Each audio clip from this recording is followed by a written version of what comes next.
Salam, xoş gördük hər birinizi. Bugün sizi məqsədi müəyyən etmək üçün Ruhun Fəsilləri adlı çalışma ilə tanış edəcəyim. İnsan bütün məqsədlərini şuurlu şəkildə qarşısına qoya bilmir. Bəzən məqsədlərimiz şuursuz şəkildə formalaşır və yalnız nəsə edib, nəyəsə nail olduqdan sonra həqiqətən də nə istədiyimizi anlamağa başlayırıq.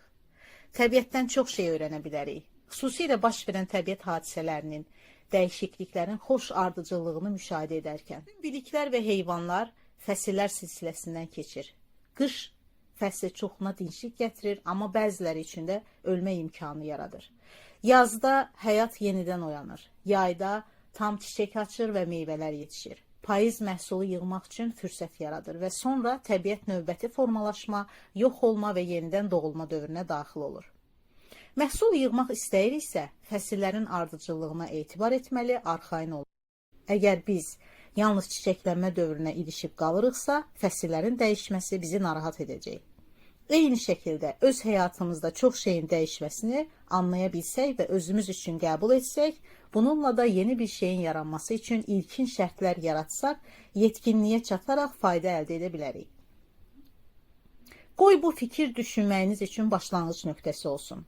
İndi bir kağız və qələm götürün və təxminən 5 bənddən ibarət siyahı hazırlayın. Bu siyahı həyatınızda nələrin sonlandığını, zəiflədiyi, əhəmiyyətini itirdiyi, arxa plana keçməsini üzə çıxaracaq. Ola bilər ki, dostluqlar, iş həyatı və ya evlilik sona çatıb və keçmişdə qalıb. Və ya ola bilər ki, daxili mövqeyiniz, hissləriniz, həyat fəlsəfəniz, siyasi baxışlarınız dəyişib. Yazdıqlarınız içərisində dəyişib, amma tamamilə yox olmayanları da diqqətdə saxlayın.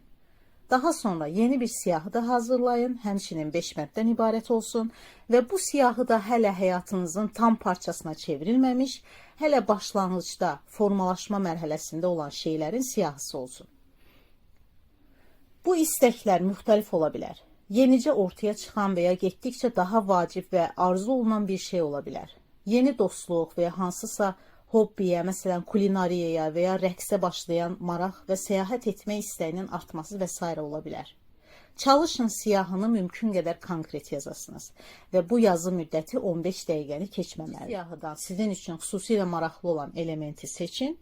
Bunun üçün qısa izahat yazın, onun başlanğıcı necə yaranıb, onun reallaşmasına nə kömək edər və ya nə mane ola bilər və bu sizin həyatınızda vacib hədəf ola bilərmi? Buna necə uyğunlaşa bilərsiniz? Həmin istəyiniz reallaşarsa, həyatınız necə dəyişəcək? Düşünmək üçün daha 15 dəqiqə sərf edin.